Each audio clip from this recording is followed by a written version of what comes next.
પોથી પડપડ જગ મુઆ, પોથી પડપડ જગ મુઆ, पंडित न हुआ कोई, पंडित न हुआ कोई, ढाई आखर प्रेम का पढ़े सो पंडित, ढाई आखर प्रेम का पढ़े सो पंडित।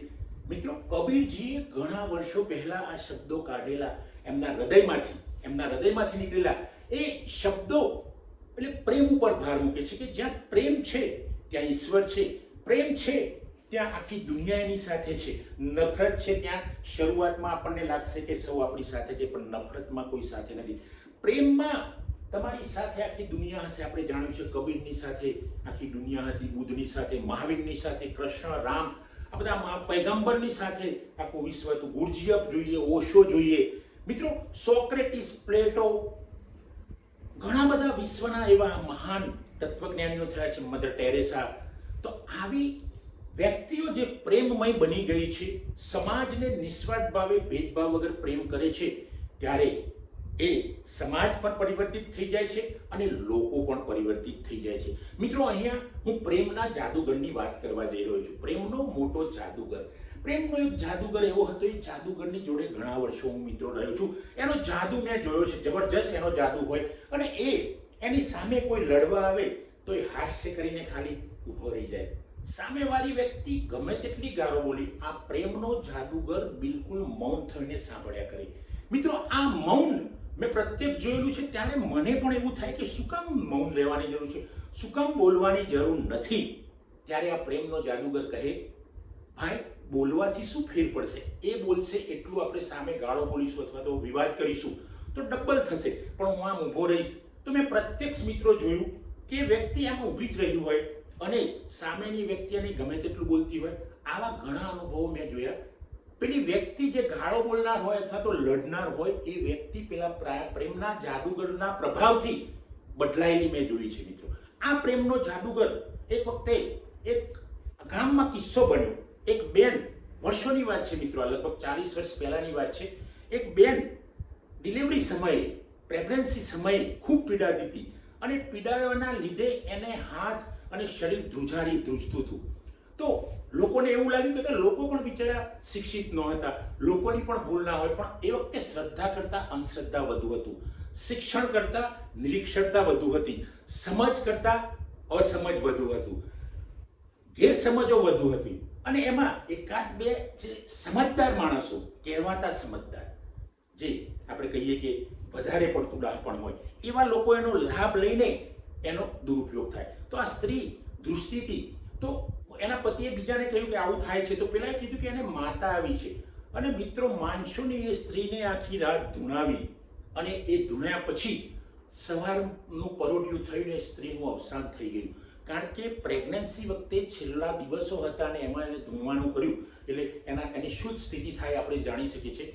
પેલો પ્રેમનો પૂજારી તો હતો ને એ દિવસે ગામમાં, પ્રેમનો પૂજારી સવારે આવ્યો અને પ્રેમના પૂજારીએ ને મેં વાત કરી કે મારી આંખમાં પણ આંસુ હતા, હું બહુ નાનો હતો, બીજા ત્રીજા ધોરણમાં, મને ખબર ના પડે, પ્રેમના પૂજારીને મેં આખી વાત કરી, તો એ પ્રેમના પૂજારીએ કહ્યું કે કોઈ માતા બાતા નથી, સર્વત્ર એક જ શક્તિ કામ કરે છે। ત્યારે મને પ્રેમના પૂજારીએ સમજાવ્યું, અને એમણે એ પણ વાત સુંદર કરી, આજ સુધી મને મિત્ર યાદ છે કે મને એમને એક સમજ, જબરજસ્ત જિંદગીનો જે સૌથી સારો બોધ આ પ્રેમના જાદુગરે મને આપ્યું, અને એણે કહ્યું કે જ્યારે કોઈ પણ સ્ત્રી કોઈ પણ સમાજ, નાત, જ્ઞાતની હોય, અને જો ડિલિવરી ટાઈમે એ સગર્ભા હોય ત્યારે પીડાતી હોય, તો તમારી જોડે જે ખિસ્સામાં પૈસા હોય આપી દેવા, ન હોય તો એ પૈસા તમારે ઘરમાં જે વસ્તુ પડી હોય એ વેચીને પણ ઊભા કરવા, અને આ પૈસાથી એ સ્ત્રીની સારવાર કરાવી। મિત્રો, આ પ્રેમના જાદુગરને એકવાર હું ઓળખી ગયો કે આ તો જબરજસ્ત જાદુગર છે। આ પ્રેમનો જાદુગર નિશાળની અંદર શિક્ષક હતો, તો આ પ્રેમનો જાદુગર બાળકોની જોડે પણ જબરજસ્ત પ્રેમથી વર્તે, અને હું પણ આ પ્રેમના જાદુગર જોડે ભણેલો છું મિત્રો। ત્યારે એમ લાગે કે સદા એના મોઢા પર હાસ્ય હોય, ક્યારેય નિરાશાની રેખાઓ નહીં, એના જબરજસ્ત વર્ક કરવું અને વર્કને પણ પ્રેમ કરવો, વર્ક ઇઝ વર્શિપ। આ માનવાવાળો જાદુગર માત્ર 7મું જ ભણેલો, અને વાતો કરે મોટી સાયન્ટિસ્ટની, વાતો કરે મોટા ધર્મની, આધ્યાત્મિકતાની, અંધશ્રદ્ધાની નહીં, સાચી આધ્યાત્મિકતાની વાતો કરે, સ્પિરિચ્યુઆલિટી શું છે એ વખતે એને ખબર પડી ગઈ। તો મિત્રો, એકવાર એની મોટરસાયકલ કોઈકને વેચી આ પ્રેમના જાદુગરે અને એને કંઈક 2-3 હજાર રૂપિયા ઓછા આપ્યા. પેલા એ વાયદો કર્યો કે ભાઈ આ હું 2-3 મહિનામાં આપીશ. 3 મહિના થયા, 6 મહિના થયા, 1 વર્ષ થયું. પેલો જાદુગરનો જે બાઇક લઈ ગયો હતો એ પાછો આવ્યો નહીં પૈસા આપવા. ત્યારે મેં પેલા જાદુગરને કહ્યું કે ભાઈ તમે કેમ કંઈ ચિંતા ના કર, એ જો પૈસા એના કિસ્મતના હશે તો એની જોડે રહેશે, ને જો કદાચ મારા કિસ્મતના અથવા તો મારી સાચી મહેનતના હશે તો મારી પાસે આવી જાય. મિત્રો માનશો નહીં, 1 વર્ષ પછી પેલાને આ પ્રેમના જાદુગરની જરૂર પડી અને 2000 રૂપિયા આપી ગયો. તો આ છે પ્રેમનો જાદુગર.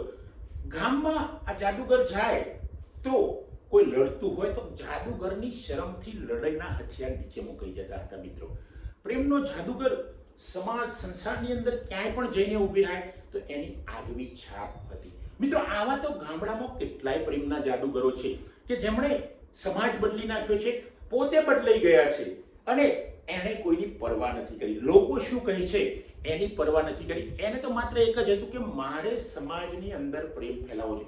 આ પ્રેમના જાદુગરના કિસ્સા તો ઘણા બધા મારી સમક્ષ આવેલા છે. કારણ કે એ ગમે ત્યાં પરિવારમાં ગમે તેવી મુશ્કેલી હોય ક્યારે ગુસ્સો નહીં કરવાનો, પરિવારને શાંતિથી સમજાવવાનું.